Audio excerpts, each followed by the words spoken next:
Édito, Webtoon, est-ce du manga?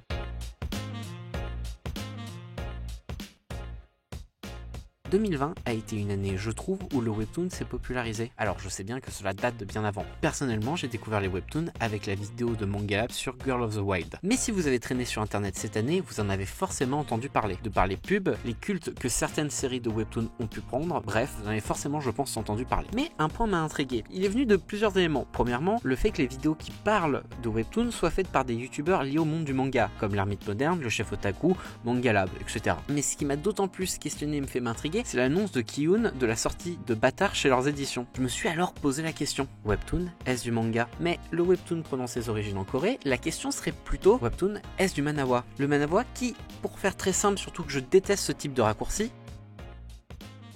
surtout que le manhwa possède ses propres spécificités, mais on va dire que les manhwas sont l'équivalent des mangas en Corée.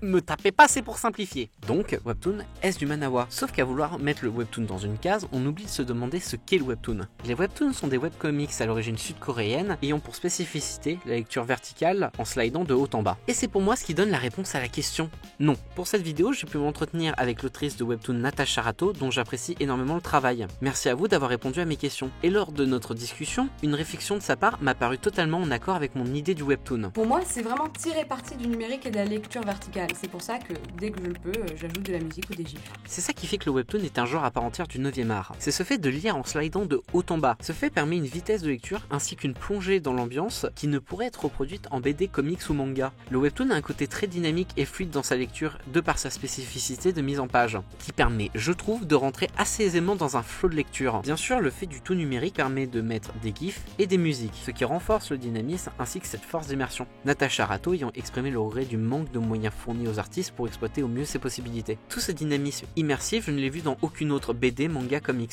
Le webtoon qui, tout comme le rock avec le jazz, tire ses origines du manhwa, mais qui a su, avec le temps, évoluer et proposer ses propres spécificités. Merci beaucoup d'avoir regardé cette vidéo jusqu'au bout, ça me fait très plaisir. Je veux remercier plusieurs personnes. Déjà, premièrement, un énorme merci à vous, Natasha Rato, Natashart. Merci beaucoup d'avoir pris du temps pour répondre à ma question alors que vous devez être très chargé, donc vraiment c'est un énorme merci. J'ai mis en description un lien vers son Instagram, un lien vers son webtoon. Allez-y, c'est très quali, c'est excellent. Sex, Drug and RER est vraiment, je pense, le webtoon qui m'a vraiment donné envie un peu de faire cette vidéo en plus que le sujet que j'avais un peu abordé. Je tiens aussi à remercier Maïwen pour avoir prêté sa voix. Je lui ai aussi mis son Instagram. Merci à toi d'avoir prêté ta voix et avoir pris du temps pour ça. C'est vraiment super sympa. Et évidemment, encore une fois, et on le retrouve toujours quasiment, le très bon ami Clemser pour avoir fait les corrections orthographiques à la fois du texte mais aussi de la description. Tu es le meilleur. Voilà. Je vous souhaite de passer une très bonne journée et encore merci à vous tous. N'hésitez pas à aller faire un petit tour dans la description. Voilà. Abonnez-vous et je vous fais la bise. Salut!